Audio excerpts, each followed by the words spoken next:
Hello and good morning. It's been like, what, 4 days? That's okay though. I've got like 2 followers. But you guys will learn along the way that if it's something important that I have to say, I'm not going to get all dolled up for you and put on makeup. I'm not going to be one of those YouTubers. I refuse. And don't worry, this is just sage. It's nothing crazy. But I'm not going to be one of those that, if I know it's something important and there's something on my mind, I'm not just going to,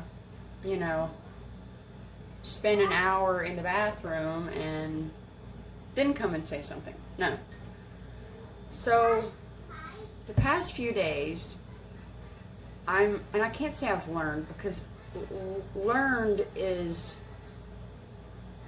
to me, learned is finish. I've learned how to read. I have learned how to write.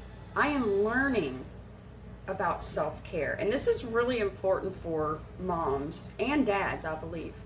Self-care is important because without you practicing self-care on yourself, your children aren't learning to practice, or the ways, or even the idea of practicing self-care on themselves. And I think it's really important. And I think it's important that I bring this up because right now in these days and times, our minds are filled with like craziness and just panic. Just pure panic, I think. And boredom. Boredom is very dangerous, you guys. Very dangerous. But anyway, so I'm learning about self-care and the importance of it. And I've realized that I haven't been practicing it at all. Like, a lot of my emotions are based on people around me. Like, I'm using you guys as a mirror right now, trying to fix my hair because it's looking oofy. But a lot of my emotions are based on people around me. I am an empath, which means I feed off of other people's energies, whether it be dark, light, happy, sad, angry.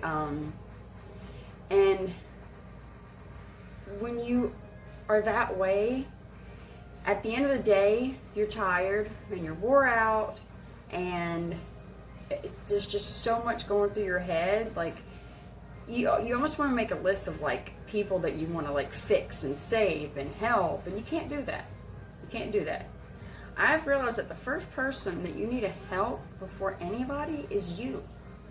And when I say self-care, I don't mean like, taking a shower or shaving. You guys should already know how to do that. Wear deodorant, please don't forget. Self-care, I mean opening up to yourself. Being real with yourself. Finding your higher self. If you guys want to learn on that, there's plenty of YouTube videos. One of the first YouTube videos I think I watched was about finding your higher self and forgiveness. It's a very, very touching video. And what I'll do is I'll put the link in the bio of the video. Definitely recommend it. It's about 33 minutes long. I say when you do it, make sure you're in a dark, comfortable room. And when I say dark because it's just a different presence. It's not like light around you, distraction. And again, that's another thing. No distraction, no other, distant noises. That's if you have a place to go. Even if you have to sit in your car and do these, I highly recommend it. But yeah, go into like a dark room, light you a candle, burn some sage. Something that calms you down. Have a glass of wine. I don't drink, but I'm not condoning you for drinking, so have a glass of wine, have a little glass of whiskey. But just listen to it. Take some time to listen to it. Self-care is very important because it's where we learn about ourselves. It's where we learn to forgive ourselves. And in forgiving ourselves, we can go back into the past and and this takes time, but we can take that baggage off of us. We can unload that baggage of our entire past. But anything, I say anything that puts you into that state of calmness, a state of understanding yourself better, of learning about yourself better, I say do it, go for it. You know, you got the forest, you've got fields, you've got water around you, different types of body of water, the mountains, you know.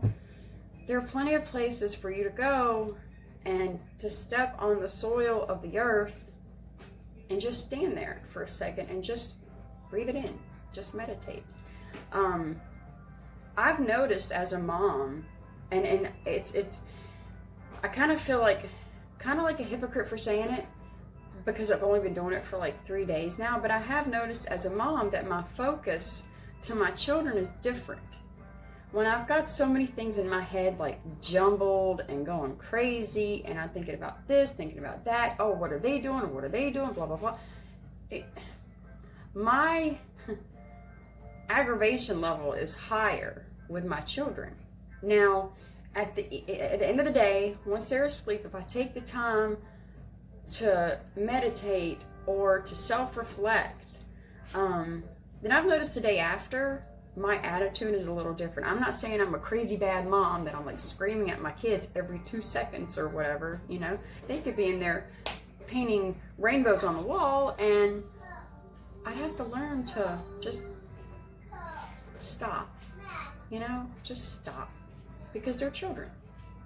They are doing what makes them happy. Now mine at their age, 2 and 1, it's different because there's still that innocence there, you know, and we tend to forget that as parents, and that happiness, you know. I've just colored on the bathroom wall and I am happy, you know. Yeah, mom and dad have to paint it and scrub it and buy extra little scrubby pads and the Mr. Clean stuff, but I'm happy.